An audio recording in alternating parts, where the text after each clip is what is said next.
Mark, we were talking about the border crisis that, frankly, I think the Republican Party is missing out on an opportunity to make sure that this story stays in the headline. Bill Malugin of Fox News has been doing great work with this stuff. Obviously, your organization, the Center for Immigration Studies, has been keeping up with this stuff, but I think we need to be talking about it more because I was glad actually Trump did bring up the cats and dogs in the debate. I know a lot of people don't like the way in which he did that. I get it, but I felt like, man, some attention needed to be brought back to the border, and now the border situation really hasn't calmed down that much, has it, Mark?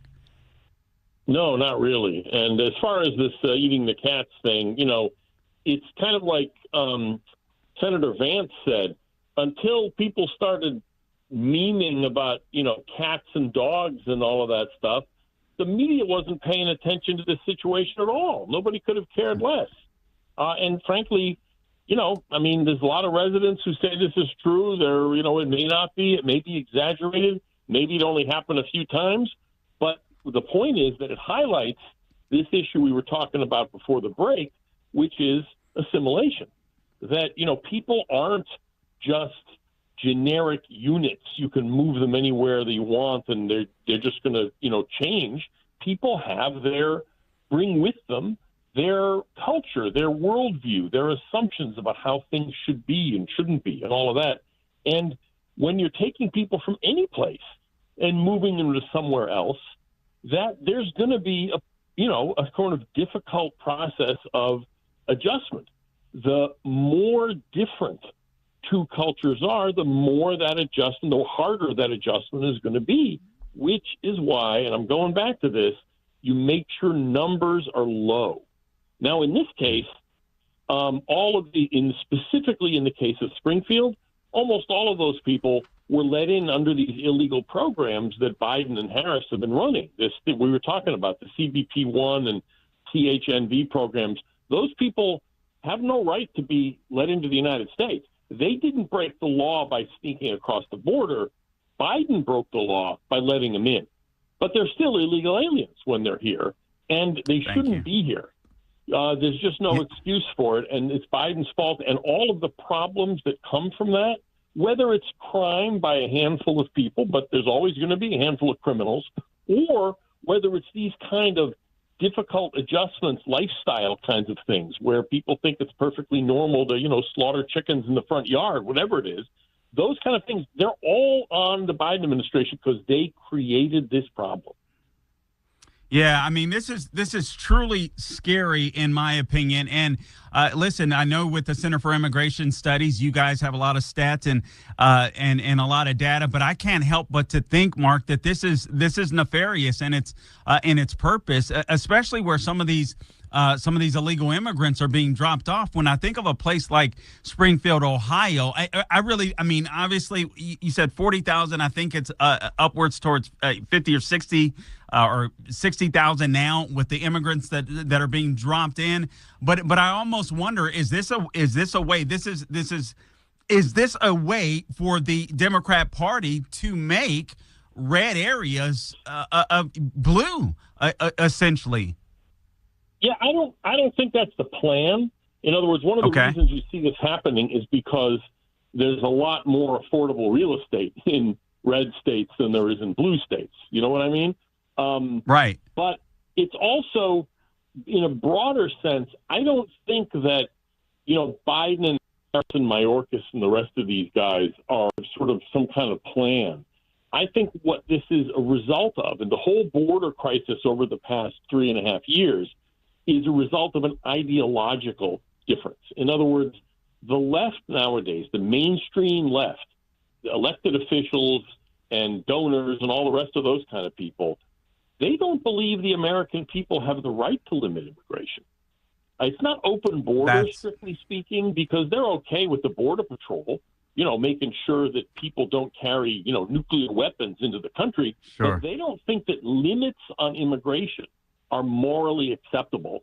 And so they see themselves as kind of heroic in subverting the law if the law, as they view it, is wrong.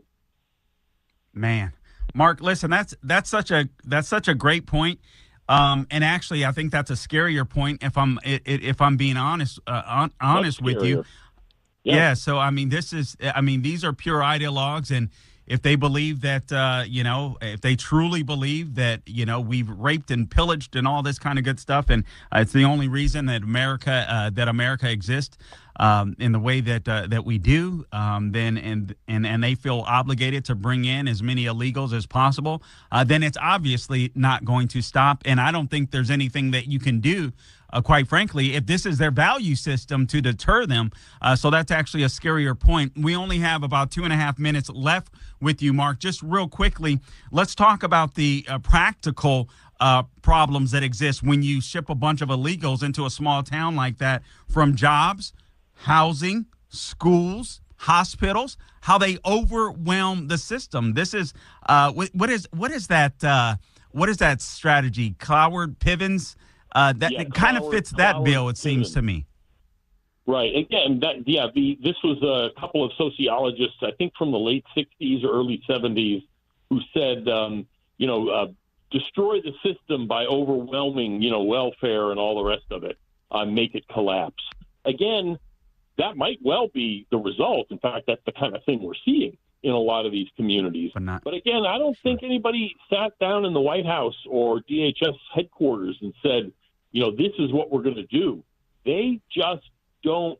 They think all of these consequences, they may even be unfortunate consequences, but it's the price you have to pay because everybody in the world has the right to move here if they want to.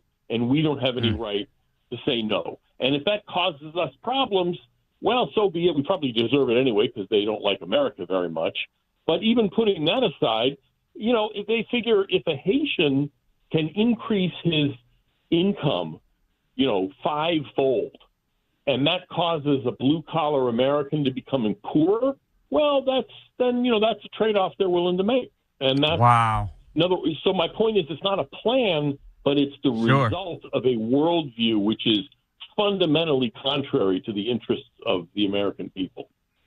Wow, man, Mark. I mean, such good stuff. Again, I'm speaking to my guest, Mark Krikorian, for the Center for Immigration Studies. So if someone is displaced in Springfield, Ohio, so be it.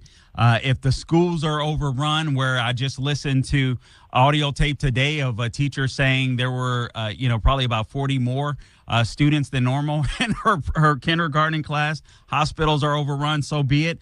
The left is doing the moral thing. 20 seconds, Mark. Well, the issue here is numbers. It's not just illegal immigration. It's legal too. Numbers need to be reduced, both by enforcing the law, but also by changing the law so we are able to take a breather and assimilate and process all of these people we've taken in.